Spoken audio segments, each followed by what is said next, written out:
సహస్రా, వెళ్దాం పద. విహారీ, ఎక్కడికి రా? సహస్రాని హాస్పిటల్కి తీసుకెళ్తున్నానమ్మా.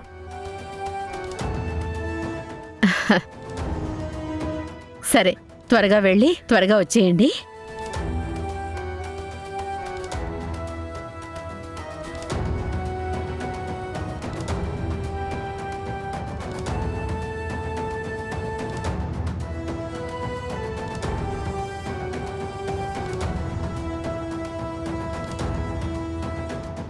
అమ్మా, ఏదో ఒకటి చేసి భావని రాకుండా ఆపమ్మా.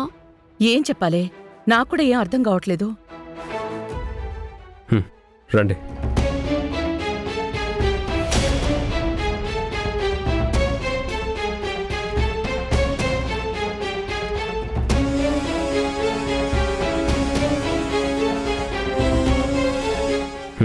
అల్లుడు, అల్లుడు, ఒక్క నిమిషం అల్లుడు.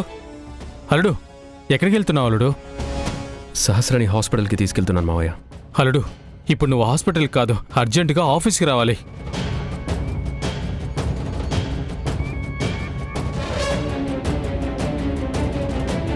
నేను ఆఫీస్కి రాను మావయ్య.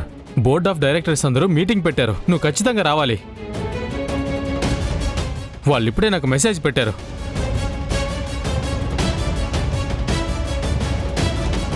మనకు టైం లేదు అల్లుడు, త్వరగా వెళ్దాం పదా. విహారీ, నా కూతుర్ని నువ్వు హాస్పిటల్కి తీసుకెళ్లే టైంలోనే నీకు భలే ప్రోగ్రామ్స్ వస్తాయిరా.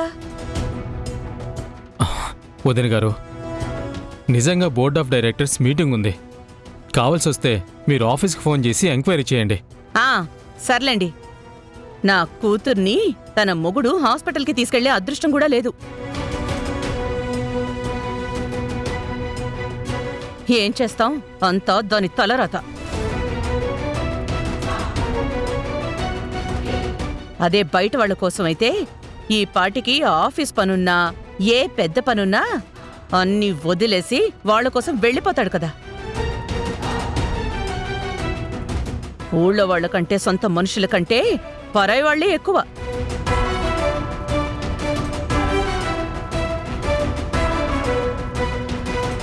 అర్జెంట్ పని అని చెప్తున్నాను కదా వదిన గారు, లేకపోతే విహారీ వెళ్దామనే కదా మీతో పాటు బయట దాకా వచ్చింది. సర్లేవే, మన తలరాత ఇలా ఉంటే నాకు తప్పదు కదా. రావే, మనమే వెళ్దాం. ఇంకా చూస్తావేంటి? ఇందాక నీ మొగుడు నేను తీసుకెళ్తానన్నాడని తెగ సంతోషపడిపోయావు కదా. ఈ పరిస్థితుల్లో కూడా నిన్ను సంతోషపెట్టే రాతలేదు. ఏం చేస్తాం, పద.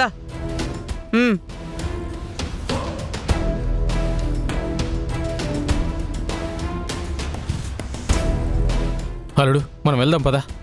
పద మావయ్య.